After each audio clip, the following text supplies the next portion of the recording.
جامعہ اسلامیہ اشاعت العلوم عکل کوہ آج اگر تعلیم کے افق پر اپنی تابانی بکھیر رہا ہے اور ملک بھر میں اس کی 100 سے زائد شاخیں اشاعت علوم دین و دنیا کا فریضہ انجام دے رہی ہیں تو اس کے پیچھے اس کے بنیاد گزاروں کی شبانہ روز محنت کو بڑا دخل ہے۔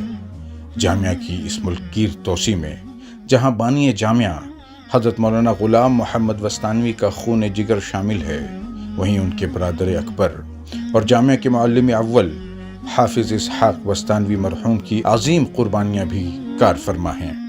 جامعہ اسلامیہ اشاعت العلوم عکل کوہ کی بنیاد اور ارتقاء کی کہانی حافظ اسحاق وستانوی مرحوم کے تذکرے کے بغیر ادھوری سمجھی جائے گی۔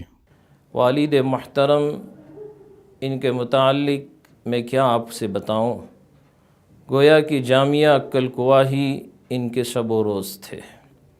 جامعہ ان کی رگوں میں دوڑنے والے خون کی طرح پورے جسم میں جامعہ ان کی گردش کرتا تھا۔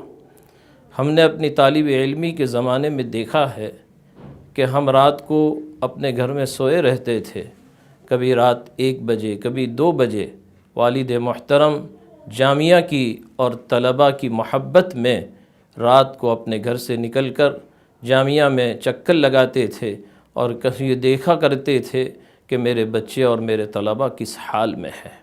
حافظ اسحاق صاحب کا جنم گجرات کے کوساڑی گاؤں کے ایک متوسط خاندان میں سن 1948 میں ہوا۔ کاشتکاری پیشے سے وابستہ راندیرا خاندان اپنی دینداری کے لیے بھی مشہور تھا، چنانچہ کم سنی ہی میں حافظ قرآن ہوئے۔ کوساڑی سے چند کلومیٹر دوری پر واقع وستان گاؤں میں ان کی کھیتیاں تھیں، جہاں روزانہ آنا جانا مشکل ہو رہا تھا۔ چنانچہ حافظ اسحاق کے والد محترم حاجی اسماعیل صاحب نے وستان ہی میں مستقل سکونت اختیار کرنے کا فیصلہ کیا، اور اسی مناسبت سے اب اس خاندان سے وابستہ افراد کو وستانوی کہا جاتا ہے۔ ان کے چھوٹے بھائی مولانا غلام محمد وستانوی نے دارالعلوم کنتھاریا میں تدریس کے دوران جب عکل کوہ نامی بستی کے غیور مسلمانوں کی دعوت پر ایک مکتب کے قیام کا فیصلہ کیا تو حافظ اسحاق وستانوی مرحوم ہی کو بطور معلم اول عکل کوہ بھیجا۔ عکل کوہ کی مکرانی پھلی مسجد میں حافظ اسحاق صاحب نے 6 بچوں کے ساتھ مولانا یعقوب خان پوری کے ہمراہ ایک مکتب کا آغاز کیا۔ نئی بستی میں نئے لوگوں کے درمیان ایک چھوٹے سے مکان میں رہتے ہوئے حافظ اسحاق صاحب نے انتہائی بردباری کے ساتھ مولانا غلام محمد وستانوی کے مشن کو آگے بڑھایا۔ پھر حاجی یعقوب و سلیمان نظر صاحبان کے ذریعے وقف کی گئی اراضی پر یہ مکتب ایک مدرسے کی شکل اختیار کر گیا تو مولانا غلام محمد وستانوی بھی عکل کوہ آ کر بس گئے۔ یہاں سے دونوں بھائی اس چھوٹے مدرسے کو دنیا علم کی ایک منفرد و ممتاز جامعہ بنانے کے مشن میں جٹ گئے۔ جامعہ اسلامیہ اشاعت العلوم عکل کوہ کی جس کی بنیاد پڑی، اس کے سب سے پہلے بانی مبانی ہمارے 2 افراد تھے، حضرت مولانا یعقوب صاحب خان پوری اور ہمارے بڑے بھائی حافظ اسحاق صاحب۔ حافظ اسحاق صاحب پہلے دن سے جامعہ کے معلم اول ہیں۔ انہوں نے سب سے پہلے وہاں تعلیمی سلسلہ انہوں نے ہی یہاں بیٹھ کر کچے مکان میں بیٹھ کر شروع کیا، اور الحمدللہ انہوں نے نہ صرف تعلیمی کام کو بلکہ جامعہ کے تعمیری کام میں ان کا بڑا رول ہے۔ بھائی کو اللہ تعالیٰ نے بڑی صلاحیتیں دی تھی، بڑے امانت دار اور دیانت دار آدمی تھے، اور انہوں نے جامعہ کے لیے بڑی قربانیاں دی۔ میں تو دارالعلوم کنتھاریا میں تھا اور یہ مدرسہ شروع ہو چکا تھا، لیکن حافظ اسحاق صاحب ہی وہ تھے کہ جنہوں نے رات دن ایک کر اس مدرسے کے لیے موت تک کام کرتے رہے۔ حافظ اسحاق صاحب خود حافظ قرآن تھے اور قرآن مجید سے والہانہ محبت فرماتے تھے، اسی لیے جامعہ کے شعبہ تحفیظ القرآن کریم سے انہیں ایک خاص قلبی لگاؤ تھا۔ اس شعبے کے معیار کو بہتر بنانے کے لیے آخری سانس تک کوشاں رہے، یہاں تک کہ سارے عالم میں جامعہ کے دارالقرآن کی ایک نمایاں شناخت قائم ہو گئی۔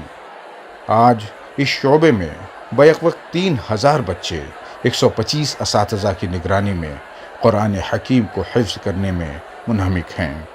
واقعتاً ان کو دارالقرآن سے بڑی محبت تھی۔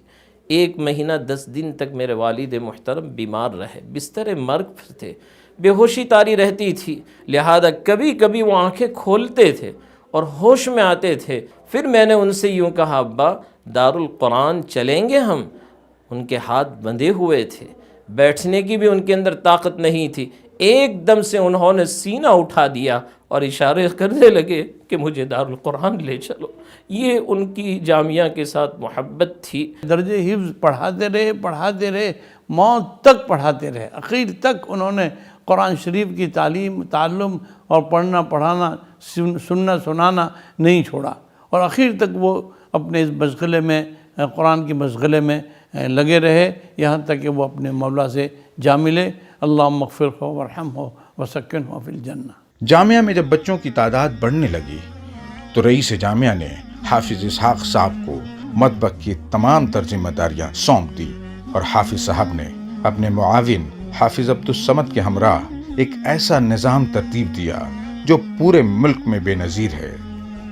حافظ اسحاق وستانوی نے جامعہ کے لیے بہت سے اسفار کیے اور آخری عمر تک خصوصیت سے ساؤتھ افریقہ جاتے رہے، جہاں آپ کے چاہنے والوں کا وسیع حلقہ تھا۔ ان مخیرین کی امداد سے نہ صرف جامعہ کو تقویت بخشی بلکہ ملک بھر میں کئی 100 مساجد اور بہت سے مدارس بھی قائم کیے۔